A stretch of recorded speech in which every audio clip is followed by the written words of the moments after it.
2 weeks later, Karen's dining room table had transformed into campaign headquarters, covered with voter registration lists, budget spreadsheets, and a growing pile of support letters from neighbors she'd never expected to hear from. The Martinez campaign just put up another sign on Maple Lane, Doug reported, bursting through her front door with his usual dramatic flair. That's 12 signs to our 3. Signs don't vote, people do, Karen replied, but she could feel the familiar knot of anxiety tightening in her stomach.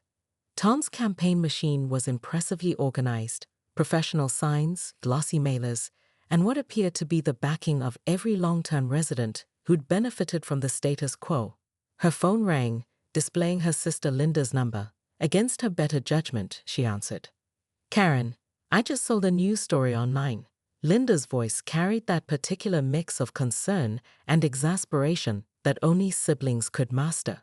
"Please tell me you're not actually running for some homeowner thing after throwing your car in a lake. It's more complicated than that, is it? Because from where I'm sitting in Denver, it looks like you've lost your mind. Again." The again stung, because it wasn't entirely unfair.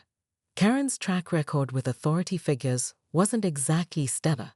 She'd been fired from her last job for what her boss called insubordination, and what she called refusing to implement stupid policies. This is different, Linda. These people are not your people, Karen. You've lived there for 2 years. You don't even know most of their names. After hanging up, Karen stared at her reflection in the hallway mirror. Linda wasn't wrong about the name thing. She'd been so focused on fighting Tom's regulations that she'd barely engaged with the community itself. That afternoon, she made a decision that would either save or sink her campaign. "I'm going door to door," she announced to her volunteer team. "Every house, every resident. If I'm going to represent this community, I need to actually know it." The first stop was Mrs. Patterson on Sycamore Street, the elderly widow who'd supposedly called Karen's lake stunt refreshingly honest. Mrs. Patterson answered the door in a flour-dusted apron, peering at Karen through thick glasses. "You're the car in the lake lady," she said matter-of-factly. "I am. I'm also Karen Pemberton, and I'm running for HOA president. I'd love to hear what issues matter most to you." What followed was a 40-minute conversation about the community's aging playground equipment, the lack of adequate lighting on walking paths, and Mrs. Patterson's frustration with the HOA's inflexible pet policies. "My granddaughter visits every summer with her service dog," Mrs. Patterson explained. "Tom Martinez tried to fine me because the dog exceeded the weight limit for pets. A service dog, can you imagine?" By the end of the week, Karen had visited 63 homes and filled 2 notebooks with residents' concerns. The picture that emerged was nothing like what she'd expected. Yes, people were frustrated with Tom's heavy-handed approach, but they also genuinely cared about their community. They wanted better communication, more transparency, and policies that made sense for real families, not just property values. "You're actually listening to us," said Mr. Chen from Maple Lane. "Tom's been president so long, I think he's forgotten that part of the job." The momentum was building, but so was Tom's counterattack. At the monthly board meeting, he announced new violations for 3 of Karen's most vocal supporters: Janet for her unapproved garden gnomes, Steve for parking his work truck in his driveway overnight, and Maria for her children's chalk cart on the sidewalk. "This is retaliation, and everyone knows it." Karen stood up during the public comment period, her voice carrying across the packed community center.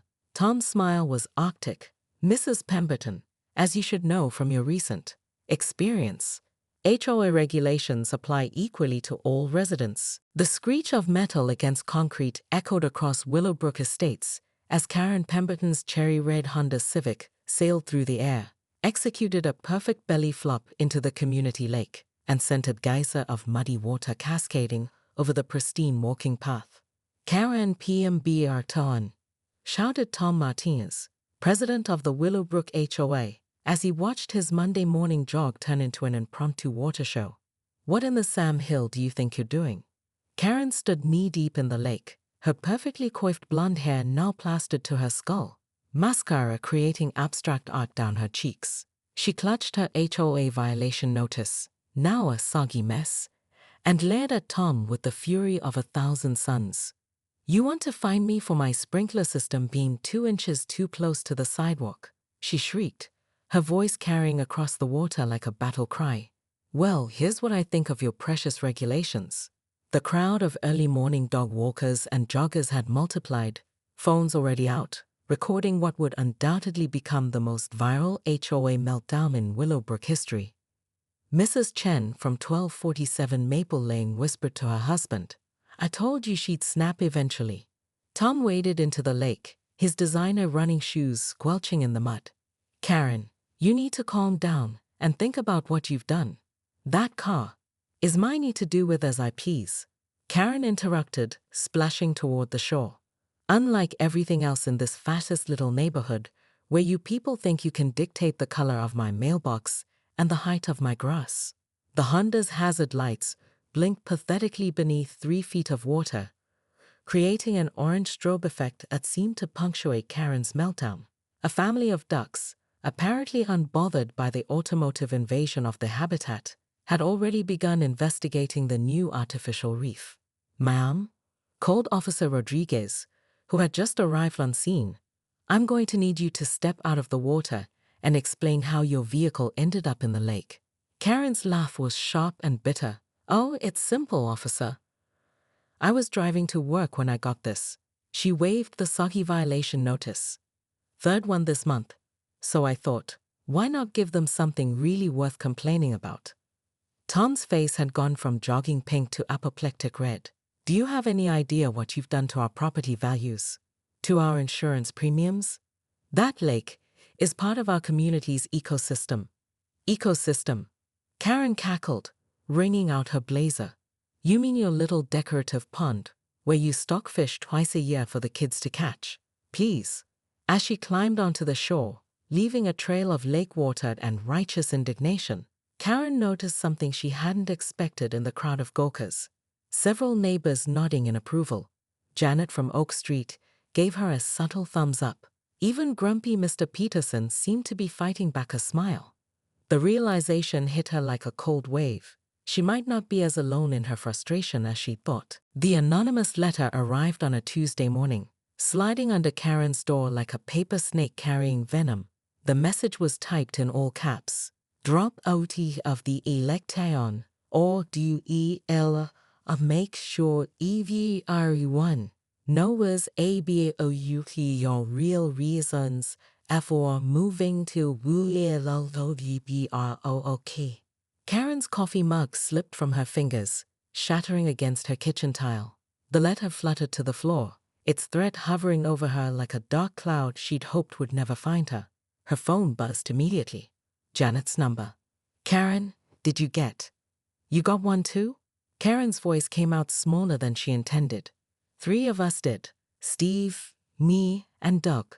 All the same message, just with our names instead of yours." Janet's usual cheerful demeanor had vanished. "What does this mean? What real reasons?" Karen closed her eyes, feeling the weight of secrets she'd carried for 2 years pressing down on her chest. "Can you meet me at the lake in an hour? All of you, there's something I need to tell you." An hour later, the 4 of them stood at the exact spot where Karen's Honda had made its dramatic entrance 3 weeks earlier. The lake had returned to its placid state, giving no hint of the chaos it had witnessed. "I didn't move to Willowbrook for a fresh start," Karen began, her words barely above a whisper. "I moved here to hide." The story poured out of her like water through a broken dam. The whistleblowing incident at her previous company, the lawsuit that had dragged on for months, the death threats from her former boss's associates, the witness protection program that wasn't quite witness protection, but close enough to require a new identity, a new job, a new life. "Karen Pemberton isn't even my real name," she finished. "It's Catherine Pierce. And if that gets out..." Doug was the first to speak. "The anonymous letters, someone knows. Which means someone's been digging into my background," Karen replied. "And they're willing to use it to destroy my campaign." Steve kicked at a piece of gravel. "So what do we do? Drop out? Let Tom win again?" "Maybe that's for the best," Karen said. "I never should have gotten you all involved in this. I was just so angry, so tired of being pushed around." Stop. Janet's voice cut through Karen's spiral of self-doubt. Just stop right there. You think we care about your name? About why you moved here? You've done more for this community in 3 weeks than Tom has done in 3 years. But if people find out, then we tell them ourselves, Maria said firmly. Before whoever's behind this can use it against you, we control the narrative. Karen stared at her friends, and they were friends now, she realized, bound together by something stronger than shared key codes. You do that? Risk your own reputations. Karen, Doug said with a grin, you threw a car into a lake to make a point about HOA overreach. We're way past worrying about our reputations. That evening, they crafted a strategy that was either brilliant or completely insane. Instead of hiding Karen's past, they would make it the centerpiece of her campaign. Someone who'd stood up to corporate corruption and won. Someone who'd risked everything to do the right thing. That wasn't a liability. It was exactly what Willowbrook needed. The next morning, Karen stood on her front porch with a microphone borrowed from the community center, addressing a crowd of neighbors and 3 local news cameras. My name is Catherine Pierce, she began, her voice steady despite her racing heart. 2 years ago, I moved to Willowbrook under an assumed identity because I'd blown the whistle on massive fraud at my former company, and powerful people wanted me silenced. The crowd stirred, but she pressed on. I chose the name Karen Pemberton because I thought it sounded normal, unremarkable. I never planned to run for anything or make waves. But then I met Tom Martinez and his interpretation of community leadership, and I realized that sometimes you have to make waves to create change. The cameras captured every word as she laid out her platform: transparency in HOA operations, reasonable regulations that served residents instead of arbitrary standards, and an end to the culture of fear that had dominated Willowbrook for too long. 3 weeks ago, I threw my car in that lake because I was angry and frustrated and tired of being pushed around. Today, I'm asking for your vote because anger and frustration aren't enough.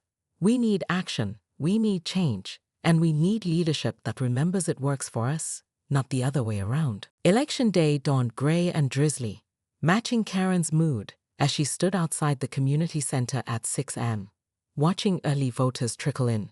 Her volunteers had arrived even earlier, armed with coffee and nervous energy, positioning themselves at the legally required distance from the entrance.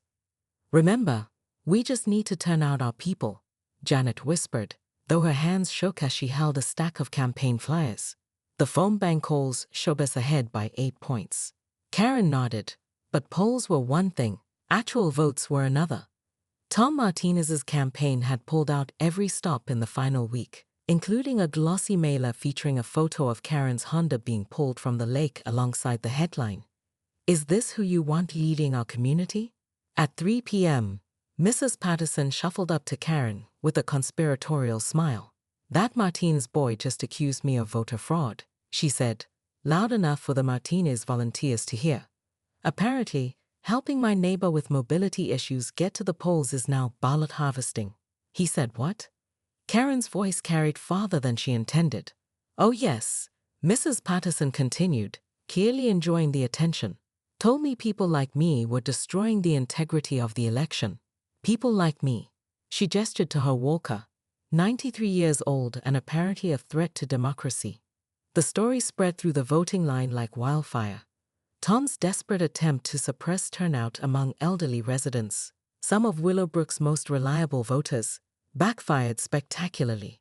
By 4 p.m., the senior center van was making its 3rd trip to the polls.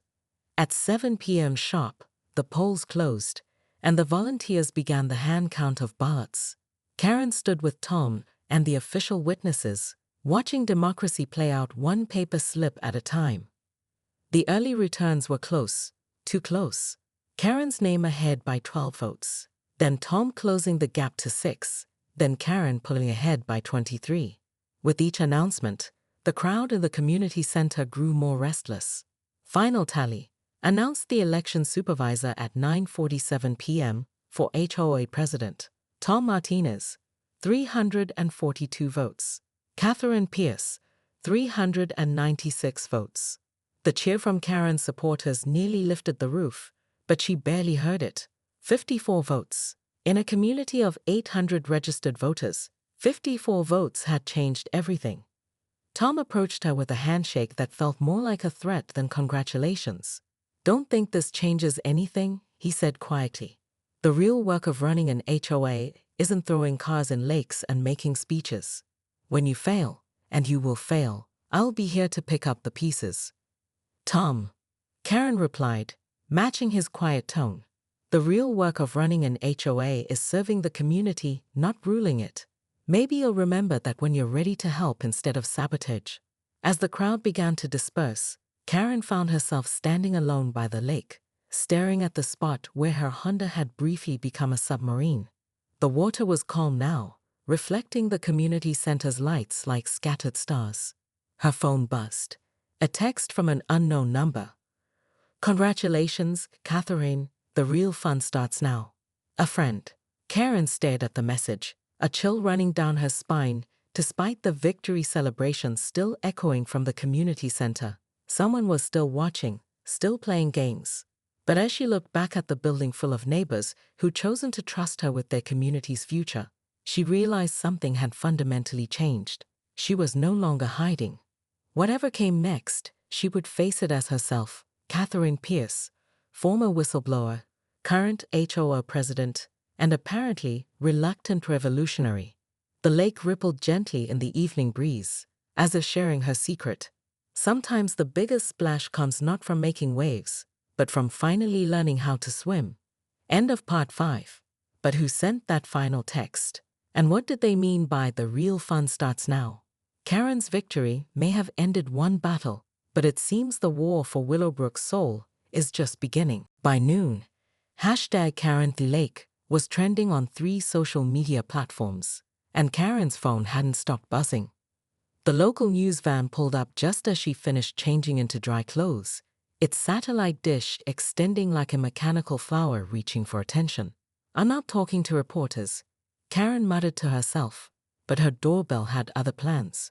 Ring after ring echoed through her pristine colonial, each time a reminder that her moment of rebellion had consequences she hadn't fully considered. "Karen," Janet's voice called through the door. "It's me, Janet Morrison from Oak Street. I brought coffee." Against her better judgment, Karen opened the door to find not just Janet, but also Steve from Birch Lane, Maria from Elm Court, and Dub from Pine Circle, all carrying steaming mugs and wearing expressions of barely contained excitement. "You did what we've all been thinking about doing for years," Steve said, settling into her living room like they were old friends. "That lake stunt was legendary." "Legendary and expensive," Karen replied, sinking into her armchair. "The towing company wants $800 just to get my car out. And that's before we talk about what Tom's probably cooking up for my next HOA board meeting." Maria leaned forward conspiratorially. "That's why we're here. You know Tom's been gunning for you since you moved in 2 years ago, right? Always finding new rules to nail you with." "The man cited me for having the wrong shade of beige on my shutters," Doug added, his voice bitter. "Apparently, desert sand isn't acceptable, but sandy desert is perfectly fine." Karen felt a spark of something she hadn't experienced in months: solidarity. These weren't just neighbors. They were fellow victims of Tom's tyrannical interpretation of community standards. "So what are you suggesting?" she asked. Janet's smile was sharp. "We're suggesting you run for HOA president." The room fell silent except for the distant sound of machinery extracting Karen's Honda from its watery grave. Through her window, she could see Tom directing the operation like a general commanding troops, his clipboard clutched like a weapon. "Me? Run against Tom Martinez? The man's been president for 6 years running. He knows every rule, every regulation, every loophole, and every enemy he's made," Steve interrupted. "Half the neighborhood can't stand him. They just never had anyone to rally behind before." Karen's mind raced. The annual HOA election was only 3 months away. She'd been a successful project manager before moving to Willowbrook. She knew how to organize, how to lead, how to get things done. But this was different. This was personal. "Even if I wanted to," she said slowly, "my little lake adventure probably didn't help my reputation with the more conservative residents. Are you kidding? Maria laughed. Mrs. Patterson from Sycamore Street called it refreshingly honest. And you should see the comments on the neighborhood Facebook page. Half the community is calling you a hero. Doug pulled out his phone. Listen to this. Finally, someone with the courage to stand up to our pocket dictator. And this one. Karen 2025. Make Willowbrook fun again. The idea was insane, impossible, and absolutely terrifying. It was also the first thing in months that made Karen's heart race with excitement instead of frustration. If I did this, she said carefully, it wouldn't be some joke campaign. I'd want to actually change things around here. That's exactly what we're hoping for, Janet said.